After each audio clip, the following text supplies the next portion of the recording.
Okay. And సనారే గారు బేసిక్‌గా ఇప్పుడు మీ బ్యాక్‌గ్రౌండ్‌లో ఇండస్ట్రీలో ఎవరు లేరు.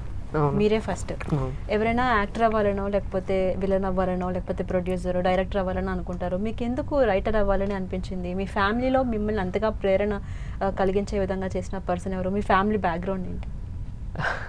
యాక్చువల్లీ మా ఫ్యామిలీ బ్యాక్‌గ్రౌండ్ ఏంటంటే నేను తూర్పుగోదావరి జిల్లా ఆనపర్తి మండలం రామవరం అనే గ్రామంలో పుట్టాను. ఓకే.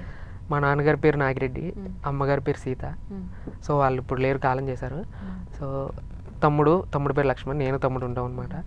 సో ఎవరు ఏం చెప్పలేదు, అందువల్ల నేను రైటర్ అయ్యానేమో అనుకోవాలి. వావ్! ఎందుకంటే ఇంటి దగ్గర చూస్తున్న సంఘటనలు, మనతో మనుషులు ప్రవర్తించే తీరు, మనం మన దగ్గర డబ్బు ఉన్నప్పుడు ఎలా ఉంటారు, మన దగ్గర లేనప్పుడు ఎలా ఉంటారు అనే ఆ తీరు అవన్నీ చూస్తూ చిన్నప్పటి నుంచి అమ్మతో పెరిగాను కాబట్టి ఏదో చెప్పాలి అంటే బయటికి చెప్పలేము జరుగుతున్న అన్యాయాలు కానీ, లేకపోతే మనకు జరుగుతున్న దౌర్జన్యాలు కానీ అవన్నీ బయటికి చెప్పను. ఏమన్నా రాస్తూ నాలో ఉన్న భావాలని వ్యక్తపరుస్తూ రచన ద్వారా అలా చిన్న జాగృతి నినాదాలతో రాస్తుండేవాడిని.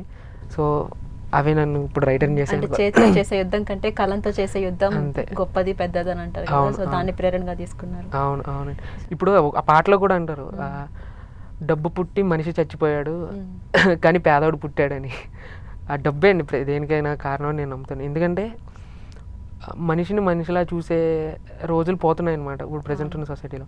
నేను చిన్నప్పటి నుంచి పెరుగుతున్నప్పుడు చుట్టుపక్కల ఉండే మనుషులు ఒక డబ్బుకి ఇచ్చే విలువ ఎలా ఉండేది, అవి ఉంటే మనుషులతో ఎలా ఉండేవారు, అవి లేకపోతే మనుషులతో ఎలా ఉండేవారు అనేది నా చుట్టుపక్కల ఉన్న పాత్రలన్నీ నాకు నేర్పించాయి అనమాట మా ఊరు. సో వాటికన్నా పెద్ద చదివేది అవసరం లేదేమో అనిపించింది నాకు. సనరే గారు చిన్న వయసు, ఎక్కువ ఫిలాసఫీ మాట్లాడుతున్నారు. అండ్ ఒక్క వర్డ్ తీసుకున్నా సరే చాలా లోతుగా ఆలోచించి బయటికి ఆ వర్డ్ అనేది వదులుతున్నారు. ఎలా ఇంత చిన్న వయసులో అంత ఫిలాసఫీ? మీరు రైటర్ అవ్వాలనుకున్న టైంలో కావచ్చు, జర్నీలో కావచ్చు, ఒడిదుడుకులు అనేవి ప్రతి ఒక్కరికి కామన్ కదా. అలాంటి స్ట్రగుల్స్ని మీరు ఫేస్ చేశారా? ఏదైనా ఒకటి చెప్తారా? తప్పకుండా అండి. ఇప్పుడు స్ట్రగుల్స్ ఫేస్ చేయకుండా ఎవ్వరూ ఉండరు. అవును.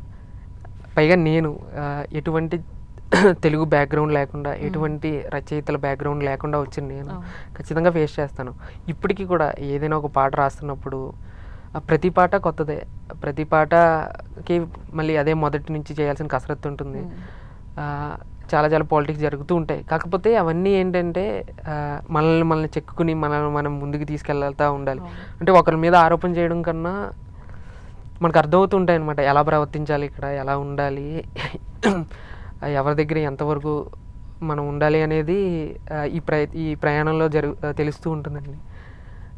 కష్టాలు అని అంటే చూశాను, బట్ అవన్నీ ఇంకా చిన్నవేమో అనిపిస్తున్నాయి. ఇంకా నేను పడాల్సిన కష్టాలు చాలా ఉన్నాయి. ఎందుకంటే ఇప్పుడిప్పుడే అవుతున్న రచయితను కాబట్టి ఇంకా చాలా పెద్ద కష్టాలు ఉంటాయి. నేను కోరుకునేది ఏంటంటే కష్టాలు వచ్చినా సరే వాటిని ఫేస్ చేయాల్సిన ధైర్యం అని మాత్రం కోరుకుంటాను, అంతే దేవుడు. అండ్ కాంట్రవర్సీ కామెంట్ కాదు కానీ ఒక చిన్న డౌట్, అందరికీ ఉన్న డౌటే. రచయితల్లో కూడా ఆ సాంగ్స్ లిరిక్స్ రాసే విషయంలో కూడా పాలిటిక్స్ జరుగుతాయా? ఇప్పటి వరకు మీ లైఫ్లో ఏదైనా ఒక మంచి సాంగ్ రాసుంటే నా లైఫ్ వేరేలా ఉండేదేమో, అది పోయింది, ఆ ఆపర్చునిటీ మిస్ చేశారు కొంతమంది, అలా ఆ టైప్ ఆఫ్ ఏమైనా థాట్ ఉందా మీ లైఫ్లో జరిగిన ఇన్సిడెంట్? అంటే అలాంటివి అయితే ప్రజెంట్ నాకు జరగలేదండి. బట్ ఏంటంటే దర్శకులకి తెలియదు, దర్శకులు ఒకరికి పాటిస్తూ ఉంటారు. అంటే నాకు తెలిసి కొంతమంది జరిగినవి చెప్తున్నా. ఒక దర్శకుడు ఒకరు పాటిస్తున్నారు, అతనికి తెలియకుండా ఒక ప్రొడ్యూసర్ వేరే వాళ్ళకి ఇస్తాడు, వీళ్ళకి తెలియకుండా మ్యూజిక్ డైరెక్టర్ వేరే వాళ్ళకి ఇస్తాడు. పాపం ముగ్గురు రాస్తుంటారు అక్కడ. ముగ్గురు రాసిన తర్వాత వచ్చిన తర్వాత వాళ్ళ ఈగోలు సాటిస్ఫై అవ్వక ఇది తీసుకుందామని ఇది తీసుకుందామని ఇలా ఒకటి జరిగింది నాకు కూడా. నేను రాశాను, 8 నెలలు ఎంతో కష్టపడి ఒక పాట రాసిన తర్వాత సడన్గా ఒకరోజు ఫోన్ చేశాను అనమాట మ్యూజిక్ డైరెక్టర్కి, పాట ఎలా ఉంది, ఎలా వచ్చింది అంటే పాడించారని ఫోన్ చేస్తే వేరే మ్యూజిక్ డైరెక్టర్, ఆ టీంలోని మ్యూజిక్ డైరెక్టరు వేరే వాళ్ళకి ఇచ్చి ఆ పాట ఓకే చేయించారంట. అంటే కొన్ని తెలిస్తే మనకు ఓకే, కొన్ని తెలియకపోతే ఆ శ్రమ దోపిడీ జరుగుతుంది సార్, అక్కడ చాలా బాధేస్తుంది అనమాట. బట్ అనిపిస్తుంటుంది ఓకే మనము ఇంకా ఎదగాలి, మంచి పేరు తీసుకొచ్చిన తర్వాత వాళ్ళే మనకి ఇంకా వాల్యూ ఇస్తారు అనేది మనసులో అనిపిస్తూ ఉంటుంది. సో అవన్నీ కామన్ ఏమో అని అనుకుంటా నేను ప్రతి ఒక్కరికి. అండ్ మీరు ఇంతకు